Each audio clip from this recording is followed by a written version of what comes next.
আসসালামু আলাইকুম ওয়া রাহমাতুল্লাহি ওয়া বারাকাতুহু। ওয়ালাইকুম আসসালাম।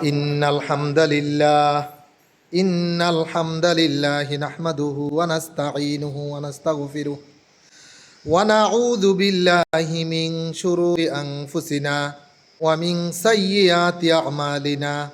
মান ইয়াহদিল্লাহু ফালা মুদিল্লা লাহু ওয়া মান ইউদ্লিল ফালা হাদিয়া লাহু ওয়া আশহাদু আল্লা ইলাহা ইল্লাল্লাহু ওয়া আশহাদু আন্না মুহাম্মাদান আবদুহু ওয়া রাসূলুহু।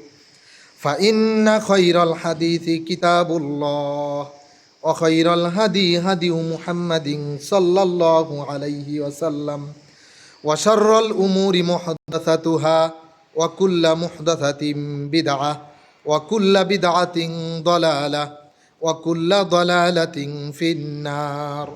ফাকাদ ক্বালা আল্লাহু তাআলা ফি কালামিহিল মাজিদ ওয়া ফি ফুরকানিহিল হামিদ। আউযু বিল্লাহি মিনাশ শাইতানির রাজীম। বিসমিল্লাহির রহমানির রহিম। ওয়া মা আতাকুমুর রাসূলু ফাখুযুহু ওয়া মা নাহাকুম আনহু ফান্তাহু। আন আয়েশা রাদিয়াল্লাহু আনহা ক্বালাত ক্বালা রাসূলুল্লাহি সাল্লাল্লাহু আলাইহি ওয়াসাল্লাম মান আমিলা আমালান লাইসা আলাইহি আমরুনা ফাহুয়া রাদ। রাওয়াহুল বুখারী। আলহামদুলিল্লাহ, সকল প্রশংসা আল্লাহ সুবহানাহু ওয়া তাআলার জন্য, যিনি আমাদেরকে প্রতি জুমার দিনের ন্যায় আজকেও জুমার সালাত আদায় করার জন্য তৌফিক দিয়েছেন, উপস্থিত করেছেন এবং সকল প্রতিবন্ধকতা থেকে মুক্ত করে দুনিয়াবি বিভিন্ন কাজ কর্ম ফিতনা ফাসাদ থেকে বাঁচিয়ে এনেছেন। এজন্য আমরা সকলেই পড়ি আলহামদুলিল্লাহ। দুরুদ ও সালাম পাঠ করি মানবতার মুক্তির দূত প্রিয় নবী বিশ্বনবী মুহাম্মদুর রাসূলুল্লাহ সাল্লাল্লাহু আলাইহি ওয়াসাল্লামের প্রতি। আল্লাহুম্মা সাল্লি আলাইহি আল্লাহুম্মা বারিক আলাইহি। আলহামদুলিল্লাহ, প্রতি জুমার দিনের খুতবার ন্যায় আজকেও আমাদের জুমার খুতবার আলোচ্য বিষয়ে একটি রয়েছে, সেটি হচ্ছে কেন আমরা সহিহ আকীদা গ্রহণ করব, কেন আমরা আমাদের আকীদাকে বিশুদ্ধ করব। এই কথাটি আমরা আজ থেকে 10-15 বছর আগেও এই শব্দটির সাথে এতটা পরিচিত ছিলাম না, কিন্তু ইদানিং শুনতেছি। সাম্প্রতিক কয়েক 2-4-5-10 বছর, কেউ হয়তো 15-20 বছর আগেও শুনেছেন। তখন মিডিয়া কম ছিল, প্রচার প্রসার কম হয়েছে, মানুষ এ ব্যাপারে এত সজাগ ছিল না, কিন্তু ইদানিং বেশি শোনা যায়। স্বভাবতই প্রশ্ন আসে যে আমরা তো মুসলিম, আল্লাহ রাব্বুল আলামিন আমাদেরকে, ভাই আমরা সবাই সামনের কাতারে এসে বসি এবং খুতবায় মনোযোগী হই। জুমার খুতবার সময় অন্য ধ্যানে থাকা, অন্য কাজ করা অনুচিত। তো যাই হোক, আমরা কেন যে আমরা আল্লাহ রাব্বুল আলামিন আমাদেরকে মুসলিম করে তৈরি করেছেন, পৃথিবীতে পাঠিয়েছেন। আমাদের বাবা দাদা তালই তারা মুসলিম ছিলেন, আলহামদুলিল্লাহ আমরাও মুসলিম, আমাদের ভবিষ্যৎ মুসলিম, মুসলিম এলাকায় বসবাস করি। তাহলে কেন নামাজ পড়তেছি, রোজা করতেছি, হজ জাকাত দিচ্ছি, তাহলে কেন এই প্রশ্নটা আসবে যে আকীদা কেন সহি করতে হবে, কেন আমাদের সহি আকীদা গ্রহণ করতে হবে?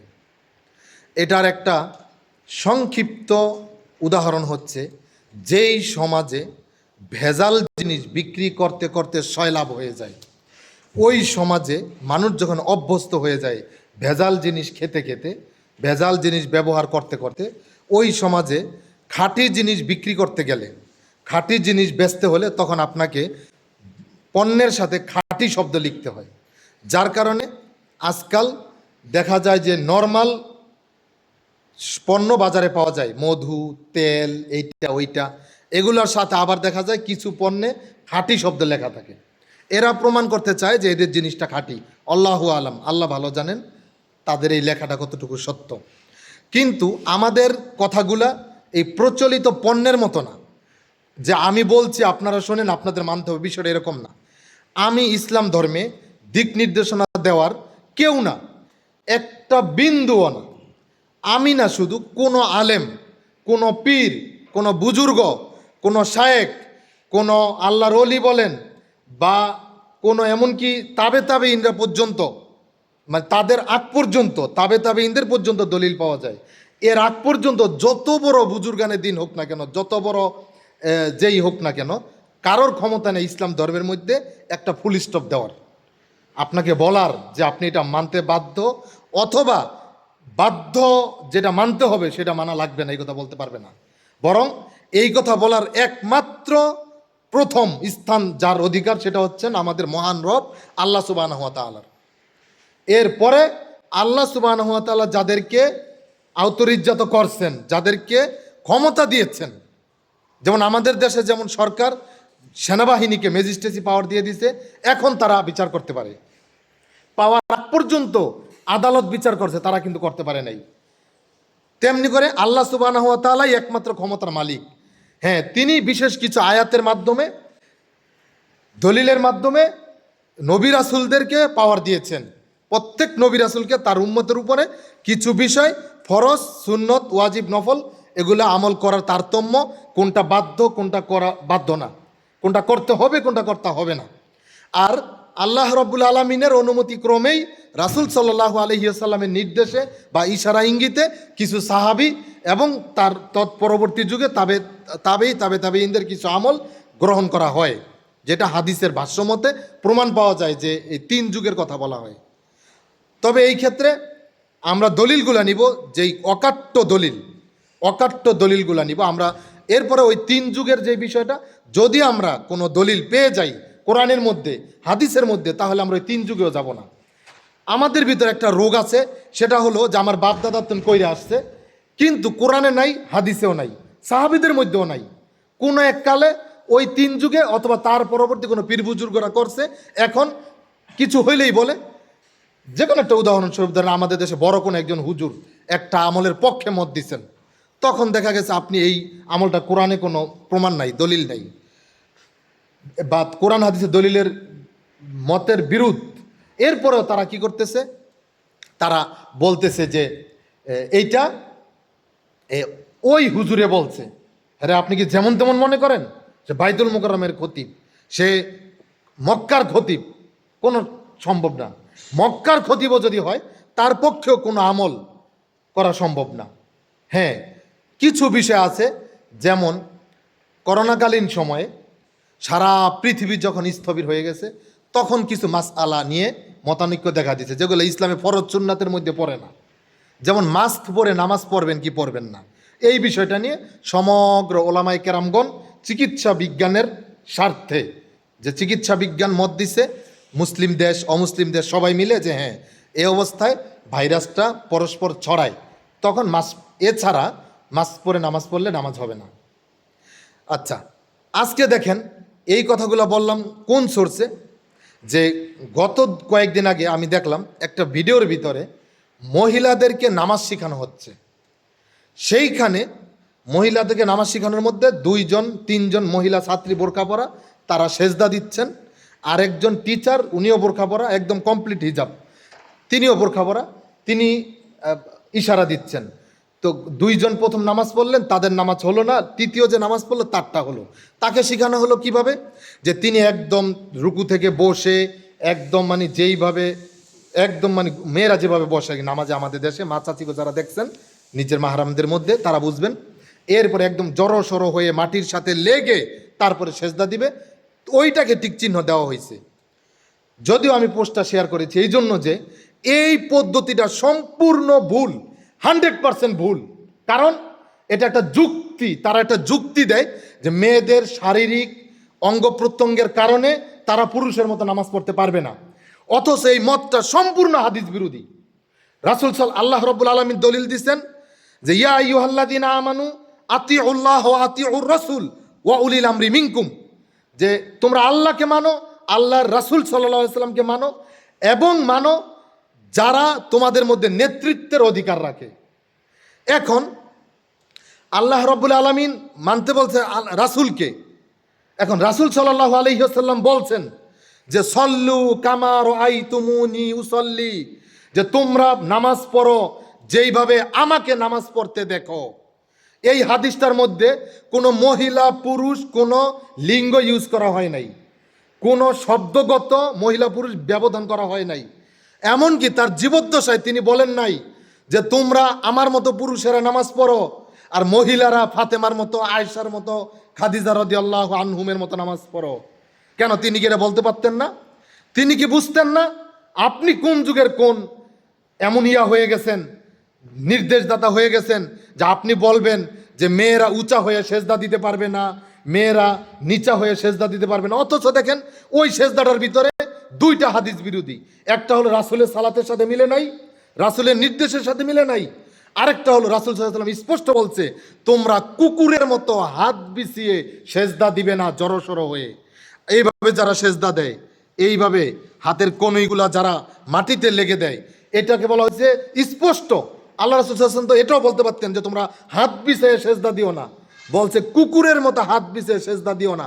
অথচ ওই এটা শুধু একটা ভিডিও ফ্ল্যাশ হয়েছে, কিন্তু লক্ষ লক্ষ মা বোনদেরকে বিভিন্ন মাদ্রাসার নামে, মসজিদের নামে, আকীদাগত বিভ্রান্তির নামে তাদেরকে লজ্জা শরমের দোহাই দিয়ে, তাদেরকে এই মহিলা হওয়ার দোহাই দিয়ে ওই নামাজটা শেখানো হয়, যেগুলা হাদিস বিরোধী নামাজ। কুকুরের মতো হাত বিছিয়ে সেজদা দেওয়া হয় তাদেরকে, একদম জড়সড় হয়ে। তাদের সাথে কথা বলতে যান, তারা বলবে যে এটা কেমন কথা, পুরুষেরা উঁচু হয়ে সেজদা দিবে, পেটের নিচ দিয়ে যেন একটা ছাগলের বাচ্চা যেতে পারে, কিন্তু মহিলারা কেন দিবে? তারা বিভিন্ন অঙ্গ প্রত্যঙ্গ বিচ্ছিরি ভাষা ইউজ করে, আমি তাদের সাথে বিতর্ক করে দেখেছি। এমন এমন শব্দ বলে তারা চেষ্টা করবে আপনাকে মানে একটা খারাপ ক্যারেক্টার প্রমাণ করার জন্য, যা আপনার এত অ্যালার্জি কেন মহিলাদের নামাজ নেওয়া। মহিলা আমার মা, মহিলা আমার ওয়াইফ, মহিলা আমার মেয়ে, আমার বোন, তাদের নামাজ হচ্ছে না, তারা কুকুরের মতো সেজদা দিচ্ছে আকীদার নামে।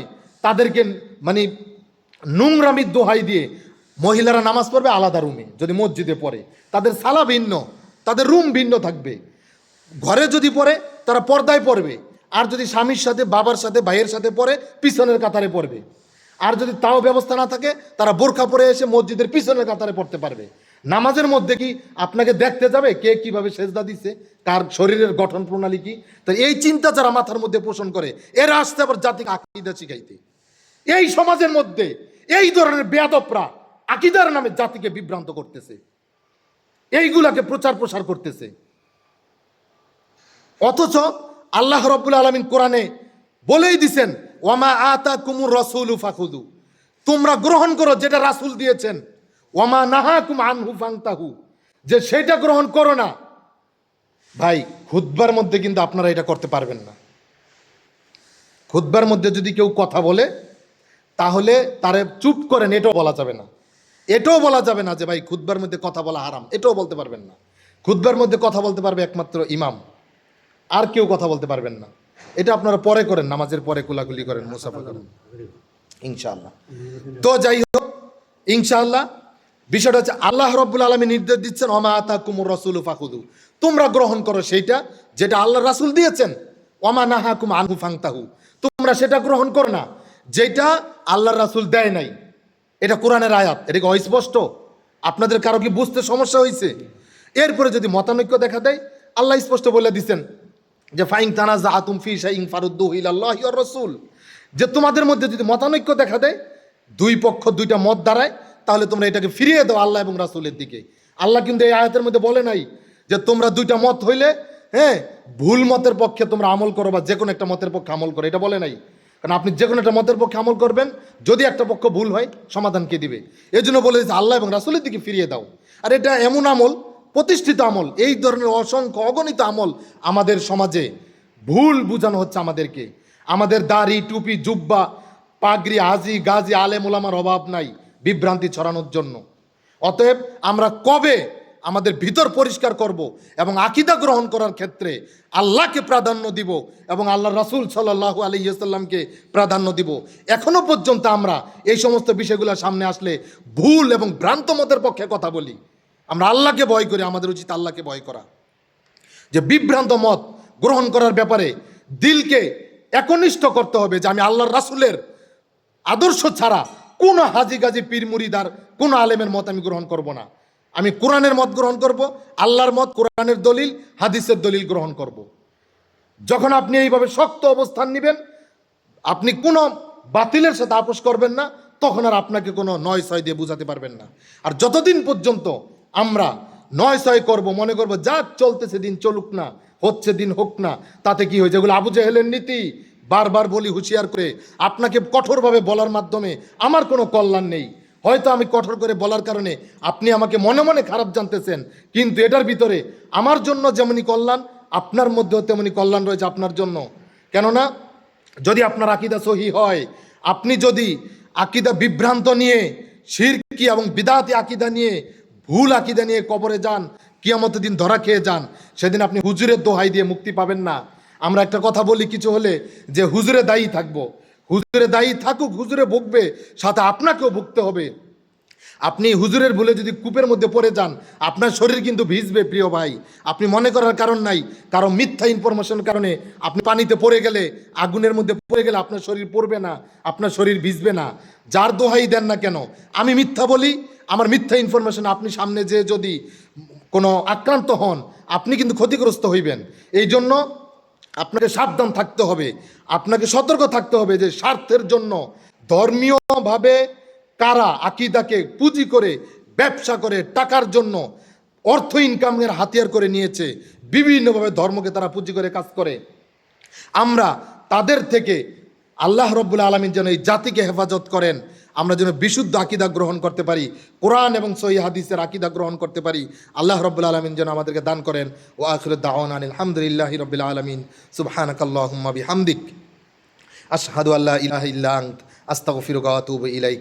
আসসালামু আলাইকুম ওয়া রাহমাতুল্লাহি ওয়া বারাকাতুহু।